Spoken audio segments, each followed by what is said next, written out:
So we've talked a lot about feed, different things like that for cows, which you guys are the cattle guys, I'm not. Talked about catch pens, all that sort of stuff. So what about just fencing? You know, that's one of the first things a lot of people like to do when they're buying farms. Have I been through fencing? So what do you suggest? What have you dealt with, or what do you let's like? go back to what the only kind of fencing we saw growing up, barbed wire. Barbed wire. You know, and I'm talking about, but I'm not saying you didn't see it on horses, but it wasn't recommended. But you know, you'd see barbed wire for cattle, and but you know now when you see it, I'm not saying you don't see barbed wire, but a lot of people go with a woven wire. Yep, a lot of people's going with the woven wire. It's just better containment. Yeah. You know, and it also keeps them from sticking their head between each row and trying to reach that fresh grass that's on the other side. You know, it's just woven wire. Like I said, it's just better containment. It's just all around just a better system itself. It's safer for the animals. Yeah. I mean, I've seen cattle that, especially if you get something that starts running them, coyote or something like that, gets the herd going, they run into barbed wire, they'll get it wrapped around their hoofs real bad. Even when you're putting it up, you know, if you leave a small little piece out in that field, they're going to find it. Yeah. I've actually experienced that myself. You know, one of my calves got it, and I thought she had pneumonia the way she was arching or stretching her neck, and I poured her into the squeeze chute, squeezed her down, opened her mouth, and there's a piece of barbed wire sticking out of her mouth. So, you know, and it wasn't maybe that long, but it was just an easy miss. And you know, we were able to get a pipe down in there and keep her open and pull it out, and she did just fine. But thankfully, but it could have been pretty serious. So. At woven wire rolls, it comes in with 50-foot rolls, or is it? The woven wire, so it comes in. We've got them in 100 foot. Some of them are 150. The biggest one that most people get is 360 feet. So That's a big roll. It's a big roll. So you better have something to handle it. Big boy or a tractor. That's all I can say. So yeah, I think I better have a tractor. Yeah. Oh yeah. Maybe two of them. Yeah. Yep. You know, and I did start when I fenced my place. I started to go that route. I kind of stepped back a minute, and after I started running my post, and I went back and got the panels. Yeah. Of course, on my place where I'm at, you know, I got horses, so cows are on my buddy's farm. For my horses, I just did that route, and of course, you can get the panel. You can get the panels. It's got the big squares, you know, all the way to the ground, or the small squares at the bottom, which is what I got. Yeah. Keep the horse from getting his foot in there. I did that route because I like the idea that if one gets tore up, because there's deer constantly jumping across fences out there, and I can just replace one section and one panel and put a new one up. Yeah. You can't go wrong either way. No, those panels are wonderful. They're 16 foot long, 50 inches tall, and I mean, you're looking at, like you said, the bottom run. We actually got them in for our hogs. So because we've got board fence on the outside, and then we put the hog panels on the inside, or not hog panel. I'm sorry, the cattle panel. And that way, if we ever wanted to move the hogs out of because they're free range, our hogs are. Sure. So if we ever wanted to move them, we could, and it's still set up for, you know, if we wanted to put some steers in there or something to grow up. Yeah. So it's a very good multi-use panel, not just for horses, but for cattle, for hogs, because as it gets little, it even will help. Some of the piglets can get through, but for the most part, they're small enough to hold a piglet as well. So like you said, it's easier if something was to happen to replace. You know, I mean, who loves going out in weather like this that we're having and have to pull the fence up and you know, have to weave it back together and to repair that fence and all that. You know, it's a whole lot nicer just rip it off, put a new one on, and you know, within an hour you're done. You That's know? when everything always breaks, when it's hot or You cold. better believe it, buddy. Yeah. I also think it's smart if you're doing woven wire, you're doing the cattle panels. When you run it, put the boards on the top, just one board on the top. Yep, it definitely makes a difference. And it keeps them from pushing it down. Like my house, I got part of my farm's 4-rail, you know, wood fence, and then the rest of it I did the cattle panels. Yeah. And it don't matter if you got grass on the good side, on your side or not. They're going to reach over first. Yep, they're going to reach over. And not only that, that board also, when you run it across that wood post on the top, it also helps to prevent that wood post from sucking up moisture. So it'll help your wood post last longer. So that's a good point. Yeah. So the woven wire, though, overall, that's probably the one that you sell the most of. Yeah, we sell the most of woven wire. It's the most cost effective.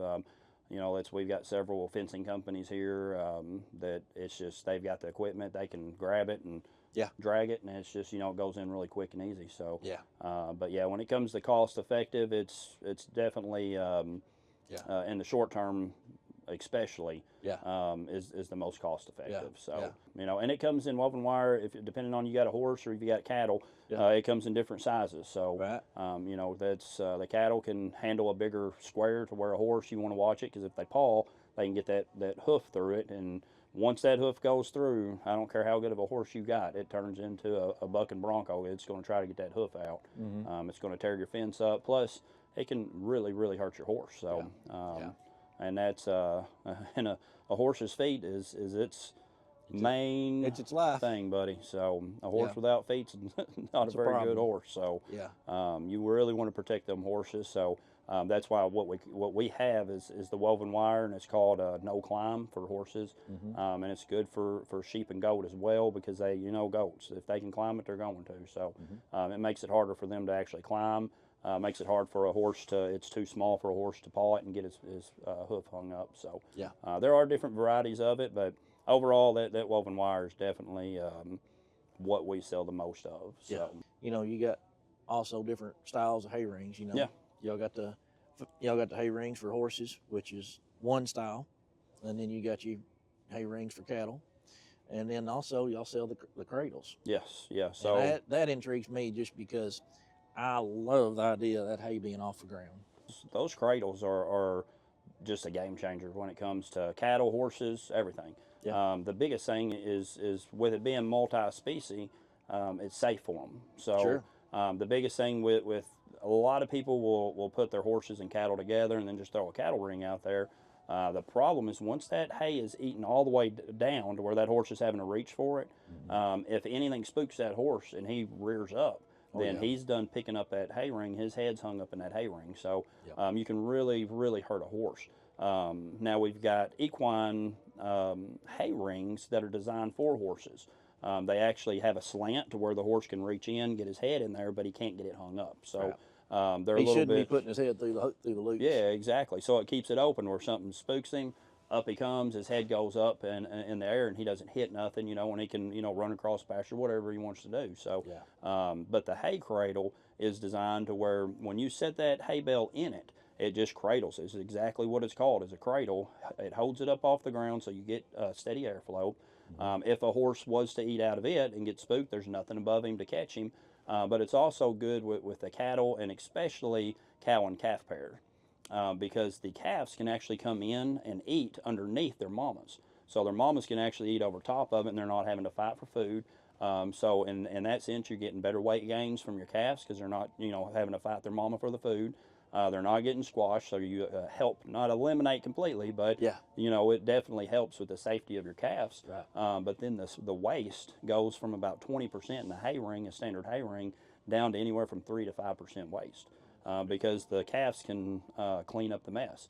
And then on top of that, how many times have you come out and caught a calf in the middle of a winter like this? It's in the hay ring, bundled up in the middle of that hay, So, they can't get into the hay. They can't, use the bathroom on it, and just ruins all your hay. So those cradles are definitely an investment that I would recommend to any farmer who's got cattle or equine, goats, anything, because they actually are low enough. The goats can eat from underneath, and then that hay just keeps dropping down as they eat it. So, I had a horse talking about that. Of course, I'd put some round bales out, but I'd also feed mine square bales. I want to make sure they're getting them something fresh, as fresh as I can. And I'd throw some square bales out there to them. And I had this one horse, and your point is very valid. She would literally walk up there and pee on it as soon as I put it down, because she was trying to keep the other one from coming over there, and I swear she'd do it just to be ornery. She would walk right up there and she'd start eating on it, and then she'd get in the middle of it and pee on it. And I was like, you're doing that to keep him from getting it. And it aggravated me. But like you said, those cradles, it's going to keep your hay fresher, and there's, just going from, like you said, and I hadn't even thought about it that much, being as much as you said is, going from 20% waste to 3 to 5% waste, buddy, that's That's a lot. That could be a couple, 3 weeks of feeding. Oh, you better believe it. That's when we had feedlots. We had 60 calves on each lot. One round bale would last us maybe a week. So if you can, and each time we'd have to move it to to a different location and let that try to clean it up, take a tractor and move it out or whatever. Right. So it's a big game changer, especially if you're doing feedlots or doing something for profit. So. Yeah. I think Chance is ready to get your place fenced off now, ain't you? Oh, I'm ready. You done talk me into it. Well, something else though too. Y'all just both deal with cows, and I've got a lot of friends that have cows. Is there I see some of these farmers, they do their own hay. They've got the equipment, which is another, when you're looking at livestock, that's a huge expense when you start talking tractors, hay equipment. Some people, they do their own hay. Some people go out and buy hay. What's the difference there? There's a couple of answers to that, in my opinion. It is window of opportunity. Time. If you got somebody that's cutting your hay, they can only be so many places in one day.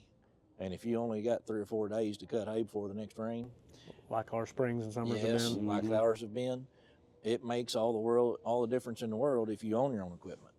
But you got to suck it up and know that it's going to cost you quite a bit to own it all. Yeah. Now that's for somebody that's not very big, in my opinion. But somebody that's some of these guys around here, they do need to have their own equipment for that reason. Sure. They can't afford to wait for somebody to get to them. They got to be able to get to it whenever the time's right. Yeah. And when it's growing, you're thinking about fertilizing. There's a lot, just a lot of expense into being the hay farmer. Yeah, but that's a good switch. And depending on how big you are and how small you are, that's growing up. We had several head of cattle. We had our own equipment, and it makes it to where you can experiment.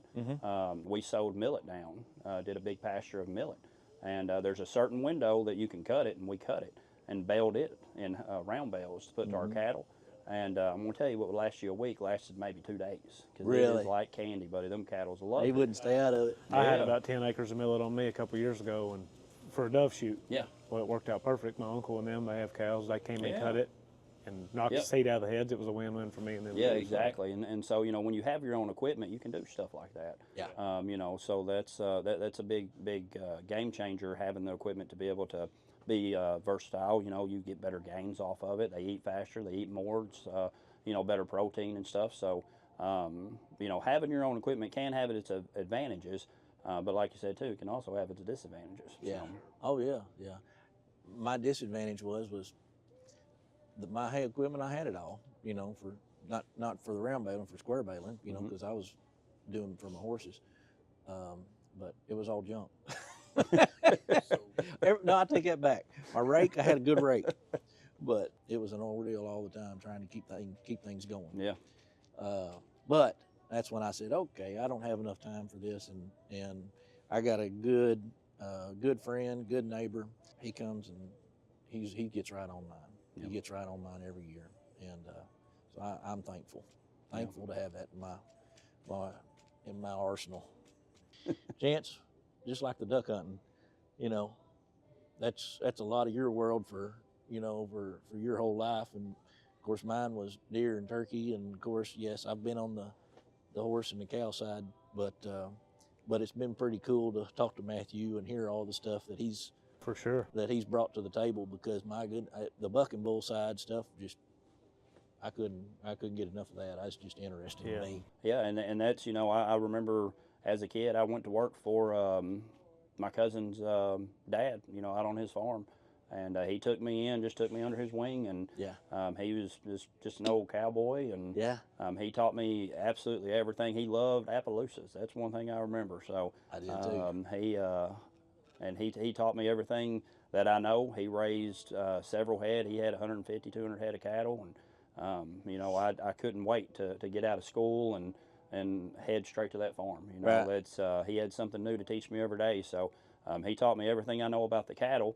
And then the rodeo just runs in my blood. And it's something about being in the arena. I've been from in the arena as a clown to teaching my son how to ride bulls. Since he was 4 years old, I guess he's been sitting on the back of a bull. So it just really intrigues us. And then we got hooked up with Jerome and Tiffany Davis out in North Carolina, and the coach of the Carolina Cowboys and the PBR, and so we've got some good contacts that just really taught us the different breeds and how to breed them and what to look for and all that. So it's just been a really good experience, you know, just growing up around the cattle and the being in the arena with the rodeo and everything. So my experience just you know, just comes from people who just stepped into my life and you know, showed me and guided me on what I learned. So it's been a really good ride, you know, and ultimately that all led to you know, looking for a job. I worked for Tartar Farm and Ranch, and I've seen all the tube gates, you know, everything that they make, I've seen come in as just roll stock metal and how it was formed and painted, and all the way up to the final products. And so that was real interesting to be able to do that, and to learn it, and to learn what Donald Tartar, how he started and what he's done with the company. And and then ultimately that's you know, led me to Tractor Supply. And I've been here for about 6 years now, and learned just a tremendous amount. You know, when I first took the job, I thought, well, this will be easy. I've been in that store a million times. And after the first week, I realized this place sells a lot more stuff than what I thought it did, you know. So I've learned a whole lot here at Tractor Supply, and you know, and all of that just rolls in to benefit me as a land and farm real estate agent, you know. Even though I'm here at Tractor Supply, sometimes it feels like I live here. I'm still doing the land and farm real estate, and it's been exciting to be able to incorporate that, and you know, meet a lot of my customers here in the store. So it's just been a really good mix and a real good team to be able to bring my real estate and my Tractor Supply experience and all my farm experience all together. So that's awesome. That is awesome. All of us we all go back, our roots go to land and farm. We love it. It's just different. The different things that you guys get out of land and farm than the different things that I get out of land and farm. And we've talked about it so many times, is one parcel of land may look so different out of your eyes than it does into mine, you know. And that's what is so awesome about what us three get to do every day. Oh yeah, it is. It is. Well, thanks for letting us come into your world and see what that looks like on your daily living, and we really enjoyed it. Man, it's been good. Been good. Thanks for having. Heck yeah. With that being said, you got me talked into one of those hay cradles. Yes, sir. I need to have one of them. Let's go get one. Well, all right. We brought the truck. I'm going to fill my coffee up. All right, let's go. All right.